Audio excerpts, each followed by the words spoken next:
এত জোরে গাড়ি চালাস, তোর মাথার হেলমেট কো? আরে ব্যাগে কি? স্যার ব্যাগে 2 লাখ টাকা। হ্যাঁ 2 লাখ টাকা? এত টাকা কোনে ভালো? স্যার আমি তো বাজি খেলে 2 লাখ টাকা কামাই করছি। স্যার চাইলে আপনি বাজি খেলতে পারেন, খেলে লাখ টাকা কামাই করতে পারেন। হাট, আমি হলো পুলিশ, আমি বাজি টাজি খেল না।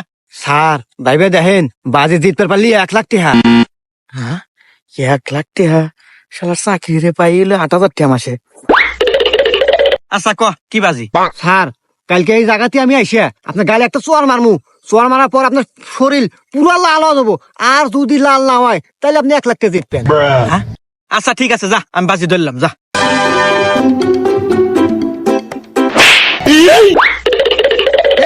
আমার কাউ নালা নাই, দে দে 1 লাখ টাকা দে দে। আমার লস হয়ে গেল। আর কি হয়েছে কান দেখা? আরে স্যার ওহাতে তো বাজি ধরছি যে যদি পুলিশ অফিসারের গালে যদি চোয়ার মারে পারি তাহলে আমাকে 2 লাখ টাকা দিব। এখন মনে করেন যে 1 লাখ আপনার 1 লাখ আমার।